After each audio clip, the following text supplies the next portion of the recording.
A black teenager, poor and struggling, took in a homeless white man on a freezing night just because it was the right thing to do. But days later, that act of kindness almost ruined his life. Before we dive into this true-to-heart story, let us know where you're watching from. We'd love to hear your thoughts. The biting winter night crept through every crack blanketing the alley behind Leo's diner. The diner's faint yellow sign cast trembling streaks of light onto a dark puddle. Caleb Green, a 17-year-old black teenager, exhaled a cloud of white vapor. His thin jacket did little against the chill, but cold was an old friend. He dragged a heavy black trash bag, each step weighted as if he carried his entire life's burdens. The stale grease and burnt coffee smell clung to him, a reminder of the long shift he'd just finished. He just wanted to go home, curl up and try to forget the gnawing hunger. Suddenly, Caleb's steps faltered, his gaze fixed on a huddled figure in the dark corner. He thought it was discarded blankets, but then a slight movement stirred, a soft shiver, a faint curl. It was an old man, shoulders hunched, bony hands trembling as they fumbled inside a tattered plastic bag. His beard was white, his clothes filthy and torn. He was so fragile, a strong gust of wind could simply knock him over. The old man slowly lifted his head, heavy as if just awakened. His pale blue-gray eyes were vacant, lost, shrouded in a hazy fog of confusion. He just stared at a stale piece of bread in his frail hand. When he looked up again, he blinked faintly, seemingly noticing Caleb. His expression remained distant, unfocused. After a long silence, he nodded slightly, a weak gesture, then looked down, without a word.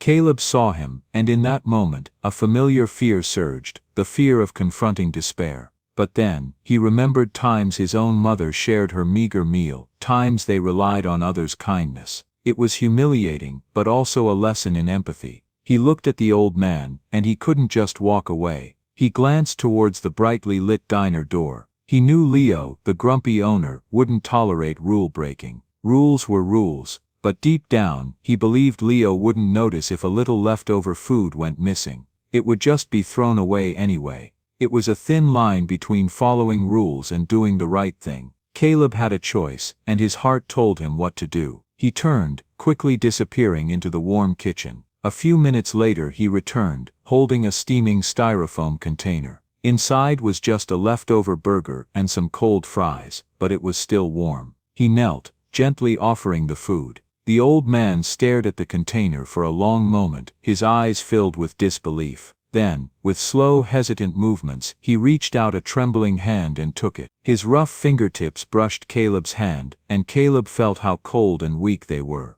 A strong urge to leave immediately rose in Caleb. His mother would worry if he was late, and he didn't want more trouble. But watching the old man carefully bite into the burger, chewing slowly like someone who hadn't eaten properly in days, a strange feeling held Caleb in place. It was compassion, an awareness of a fate worse than his own, and a question arose: who is he? Why is he here? The old man hesitated, his eyebrows furrowing as if the question profoundly confused him. He opened his mouth slightly, then closed it, as if trying to find an answer from deep within his foggy mind. He brought a frail hand up to touch his forehead, his trembling fingers brushing a faint scar hidden beneath his messy white hair. Caleb swallowed hard. He'd heard stories about people losing memory from head injuries. The way Arthur seemed lost, how he wandered aimlessly, it all fit. Arthur shook his head slightly, but the gesture was uncertain, as if he didn't quite believe his own answer. Caleb exhaled, running a hand over his face. He wasn't sure what he'd expected in this dark alley, but certainly not a homeless man, without memories, with no idea where he belonged. He knew he should leave, offer a quick good night. He had enough burdens. Should I risk taking him home? What would Mom say?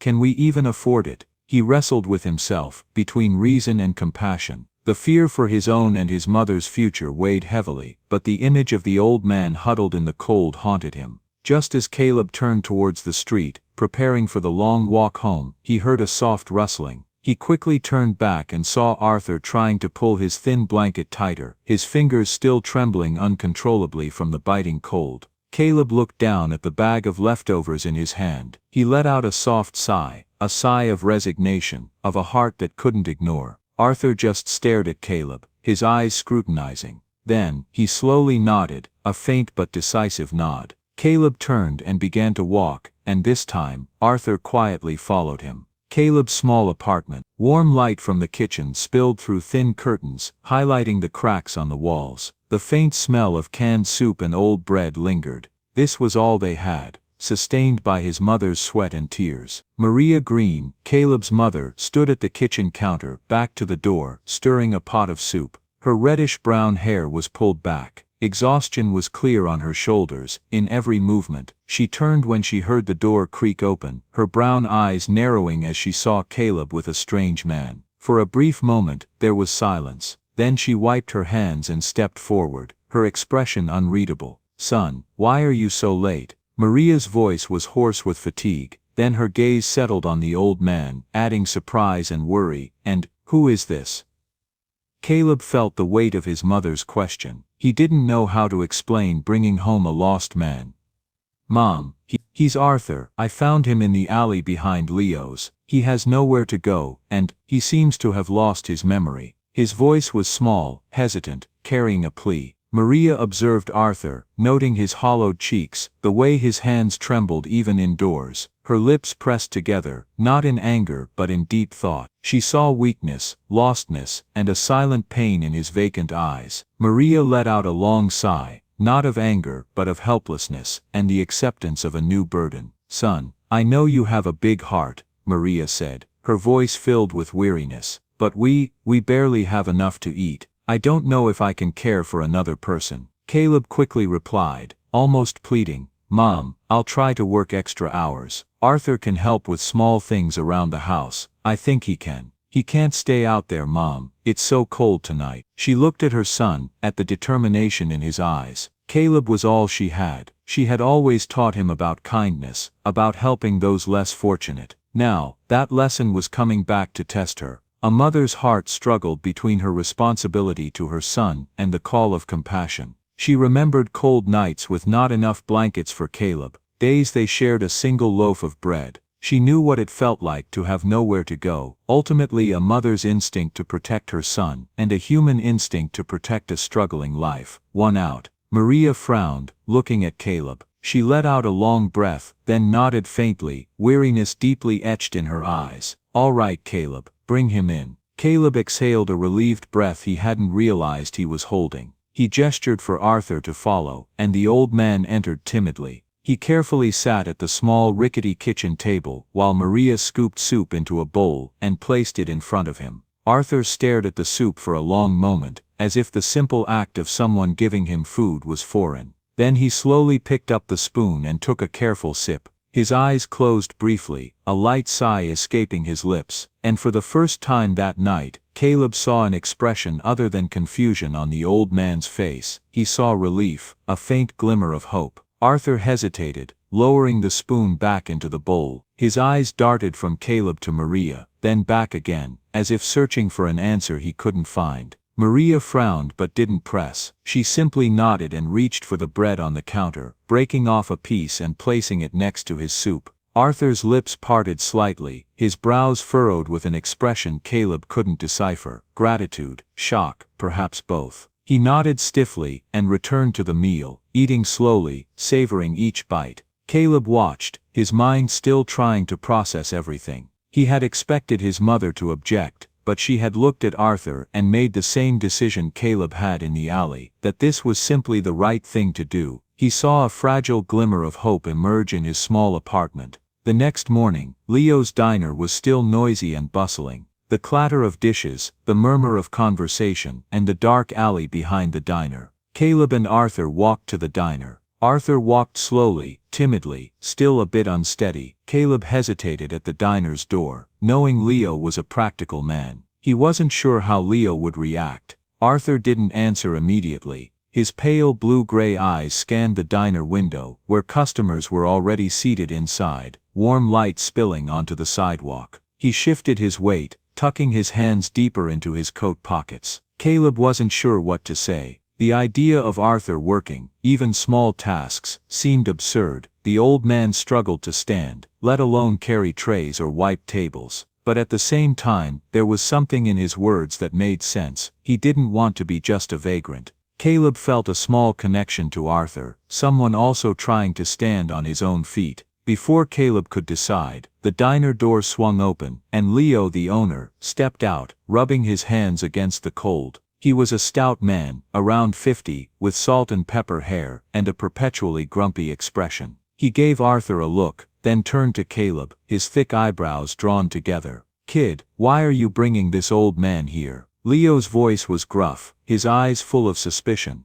"This diner isn't a homeless shelter. What trouble are you stirring up now?" Caleb tensed, almost pleading. "Mr. Leo, he's Arthur, he has nowhere to go, and he wants to work. Anything Mr. Leo, he can help clean up, wipe tables." Leo raised a hand, cutting Caleb off. He stared at Arthur for a long moment, his eyes sharp but unreadable. Arthur surprisingly didn't turn away. He just stood tall, though his fingers still trembled faintly. Leo exhaled through his nose, shaking his head. Leo was a practical man, valuing money and efficiency. He didn't easily accept anyone who wasn't productive. However, deep down, he wasn't entirely heartless. He grew up in hardship, seeing people like Arthur. Arthur's determined gaze, though frail, touched something within him, a faint memory of resilience. Plus, the diner was busy, and a free helper, however weak, was better than none. He took a gamble. "Work?" Leo frowned, his voice a little less harsh, but still doubtful. "Look at him.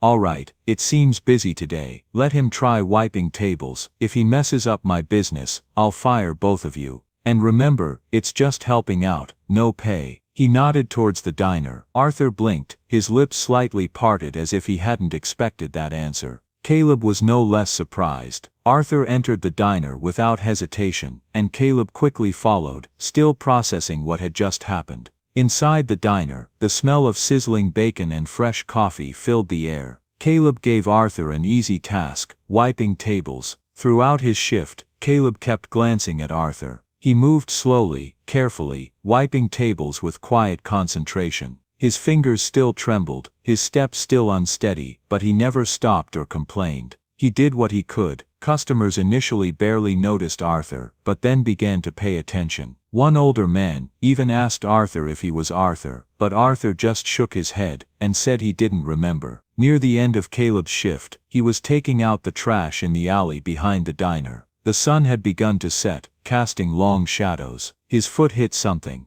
Caleb frowned, looking down. A flyer. It was a little crumpled, damp at the edges, but the image printed on it was still clear, a black and white photo of a man. The text below read, "Missing person, Arthur Henderson. Missing for 3 months. Any information, please contact the following address or phone number." Caleb's breath hitched. He quickly picked up the flyer, his heart pounding in his ears as he read the address at the bottom. It wasn't a homeless shelter or a government office, but an actual house. Arthur had a family. He clutched the paper, turned, pushed open the back door, and entered the diner. His heart hammered in his ears. Arthur was still there, wiping tables near the window. Caleb rushed across the diner, clutching the flyer so tightly his knuckles turned white. The old man looked up, blinking in surprise. Caleb hesitated, suddenly unsure how to say this. He felt Leo watching from behind the counter, customers glancing up, but none of that mattered anymore. He held out the flyer. Arthur frowned, his eyes shifting towards the paper in Caleb's hand. For a moment, he didn't react. Then he slowly reached out and took it, his fingers tracing the edges as he brought it closer to his face. And then a gasp.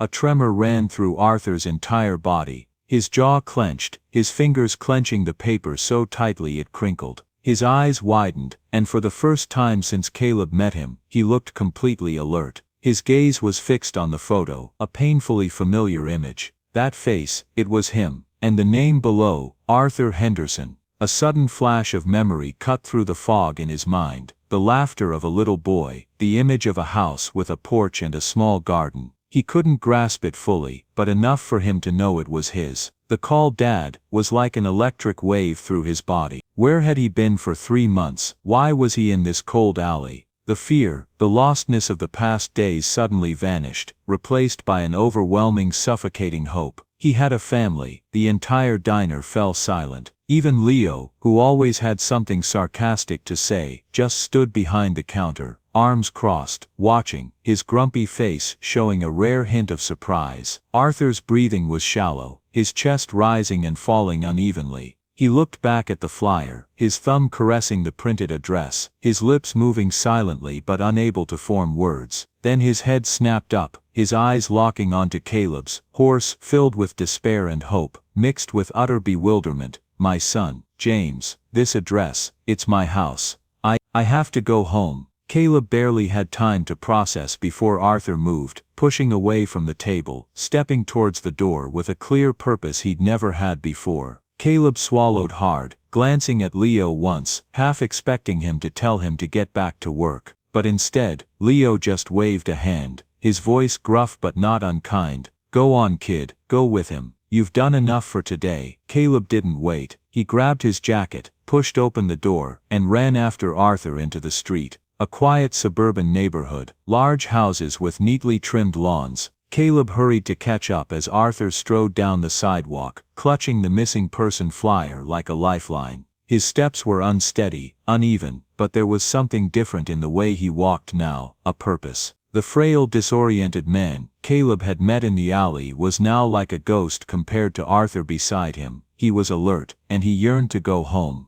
The address on the flyer was further than Caleb expected, too far to walk without it taking half the night. Caleb faced a difficult choice. Should he take Arthur to a distant place without money, or turn back and make a phone call? He looked at Arthur, whose eyes were full of longing. He knew Arthur couldn't wait. Every minute was agony. Compassion and the urge to help won over rational calculation. Caleb couldn't abandon him, even if it meant spending his meager money and getting home even later. So he took Arthur's arm and led him to the nearest bus stop. Arthur startled at the sudden movement. His body stiffened, but when he saw Caleb pull a few crumpled dollars from his pocket, recognition dawned, and he nodded in understanding. The bus ride was silent, but filled with an air of anticipation. Arthur sat next to Caleb, his hands clutching the flyer so tightly it risked tearing. His fingers twitched, clenching into a weak fist, then pressing the button. The bell rang, echoing through the quiet evening air. For a moment, nothing happened. The world held its breath. Then footsteps. The door swung open. A man stood there. He was in his early 30s, tall, with sharp features and slightly disheveled dark hair. His crisp white button-down shirt was wrinkled, its sleeves rolled up to his elbows. James froze, his gaze sweeping from the frail, unsteady Arthur, then settling on Caleb, a strange boy, dressed in dirty work clothes, still clutching a crumpled old flyer.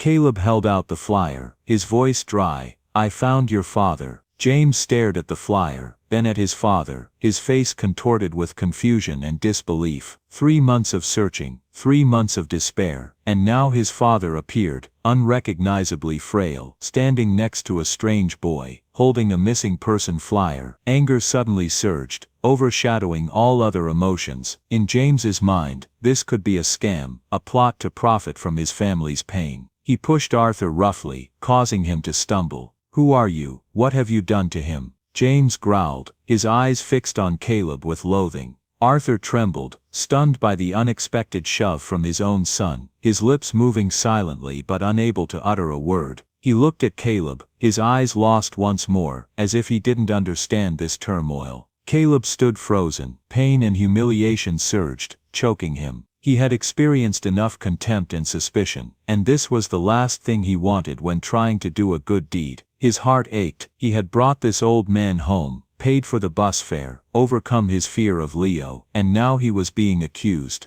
His pride wounded, he felt a strong urge to turn and leave immediately. He had done the right thing, and this was the price. Just as Caleb prepared to turn away, a hoarse, weak but decisive voice broke through. "James, my son, don't blame him." James froze. That sound, that trembling voice, it was his father. And those words, the first clear words he'd spoken in months, were to defend a stranger boy. James looked at Arthur, then at Caleb, understanding slowly dawning in his eyes. He had been wrong. He had made a terrible mistake. James's shoulders slumped. All anger and suspicion vanished, replaced by overwhelming grief. "Dad, Dad," James choked out. He stepped forward, not to push, but to wrap his arms around his father, holding him. And then instantly, Arthur collapsed into his embrace, sobbing. It wasn't quiet crying, it was heart-wrenching. tears pouring out from months, perhaps years, of being lost, alone, forgotten. Arthur clutched James's shirt, his knuckles white, his whole body shaking as memories flooded back. And James, who had spent 3 months searching, waiting, hoping, held him tightly, as if afraid to let him go again. Caleb turned away, suddenly feeling like an intruder, in a moment too private, too sacred for him to witness. His throat tightened, something inexplicable weighed on his chest. He had thought finding Arthur's family would be like an end, like completing the last step in a long, tiring mission. But now, standing on this porch, watching a father and son break down and mend, it didn't feel like an end at all. It felt like something far greater, a rebirth. Arthur pulled back just enough to look up at his son, his breathing still uneven, his face tired but more relieved than Caleb had ever seen him. James held Arthur's shoulders tightly. "Where have you been, Dad? We've looked everywhere for you." "I don't remember, son," Arthur said, his voice still hoarse, but with a certain clarity. "I just remember, a kind boy, who gave me food, and a place to sleep, and that was all that mattered." Caleb stepped off the porch, his feet moving before his mind could fully process what had just happened. Behind him Arthur and James were still embracing, father and son reunited after months of searching, waiting, not knowing. That was all Caleb had hoped for, all he had wished for when he found that flyer. Yet now, standing in the quiet of the dim street, he felt strangely lost. This wasn't his moment, so he turned and walked away. He didn't wait for thanks, didn't linger for explanations. The burden that had weighed on his chest, the responsibility for Arthur's well-being, the quiet dread that the old man would never find his way home, had lifted. There was nothing more for Caleb to do. Arthur had his family, and that was enough. The walk home felt lighter than usual, as if the weight he had carried had vanished, leaving only the cool night air and the distant sounds of traffic. When he arrived at his apartment, the scent of something warm filled the space, a simple meal, unpretentious, but comforting in its familiarity. Maria was in the kitchen, stirring soup, her tired face softening as she turned and saw him.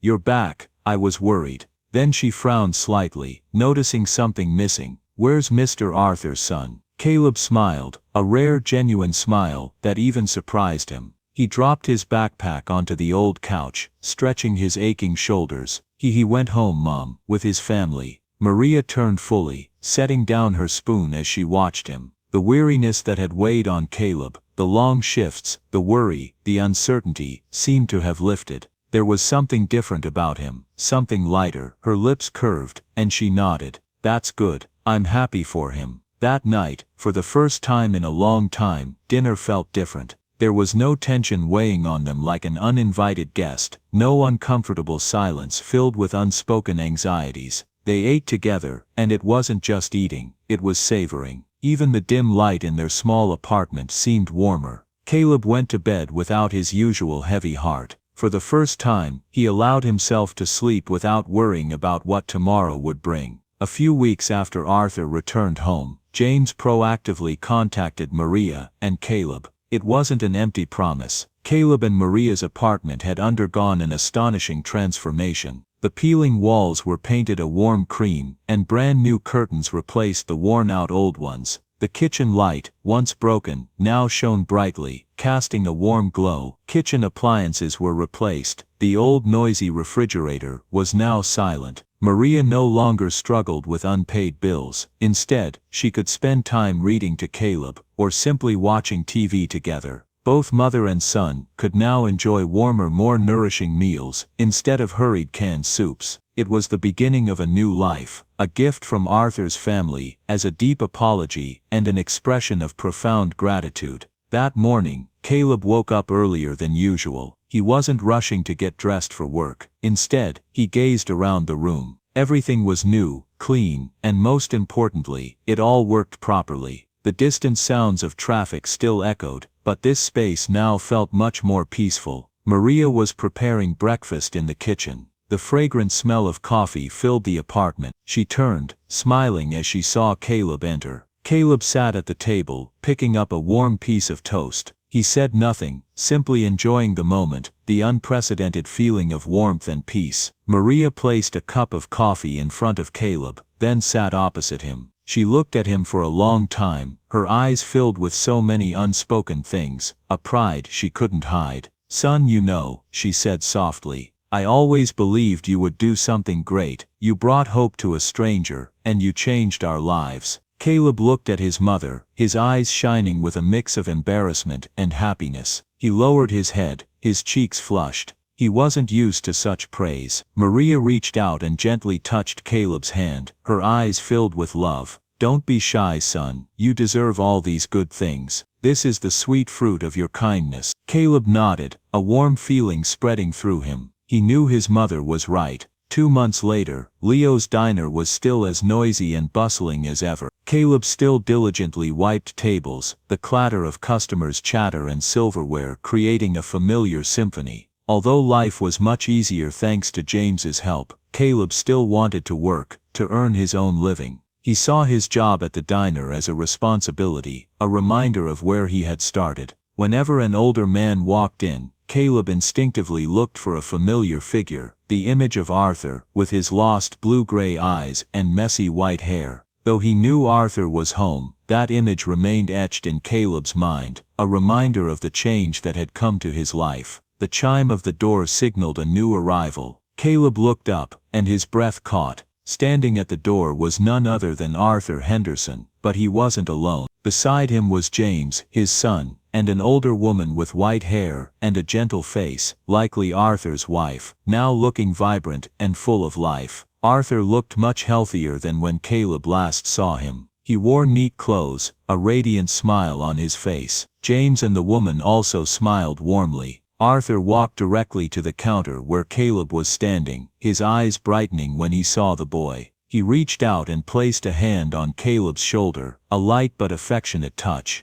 "Hello, Caleb. How are you?" "I'm good, Mr. Arthur," Caleb replied, a radiant smile on his face. Arthur nodded, his gaze sweeping across the diner, stopping at Leo, who stood behind the counter, watching intently. Leo nodded, his usually grumpy face oddly relaxed. He crossed his arms, listening to Arthur's words. Arthur turned to James, his eyes filled with pride. "James, this is the boy who saved your father." James smiled, stepping closer. "I know, Dad." "Caleb, it's good to see you again." James extended his hand, a small business card resting in his palm. Caleb took the business card. Printed on it were the name and phone number of a large construction company. He looked at James with disbelief. "This is..." James nodded, his expression serious, but still warm. "That's my company. Caleb, I want you to come work for me. I know you're a hard worker, and you deserve a new start. Think about it." Caleb looked at the business card, then at James, then back at Arthur. He didn't know what to say, he just felt a warm sensation spreading through him. This wasn't just a job offer, this was a new beginning, an opportunity to escape his current life, a door that had opened because of his kindness. Arthur smiled, his eyes gleaming with happiness. "Think about a better future, Caleb." Caleb nodded faintly, a soft smile gracing his lips. 1 year later, Caleb Green, now 18 years old, stood on the highest floor of a partially constructed building. The wind blew strongly, his dark hair flying wildly. Below him, the entire city stretched out, tall buildings reaching towards the clear blue sky. He wore a blue construction worker's uniform, holding blueprints. His muscles were firmer, his shoulders broader, and his eyes full of confidence. He was no longer the thin, timid teenager dragging trash bags. Now he was a part of this city, a part of its creation, of its future. Caleb had spent the past year learning and training at James's company. James had given him not just a job, but a path to grow. Caleb started with the simplest tasks, diligently learning from experienced workers, gradually proving his capabilities. He realized that no matter how harsh life could be, kindness and effort would still yield deserving rewards. Footsteps sounded behind him.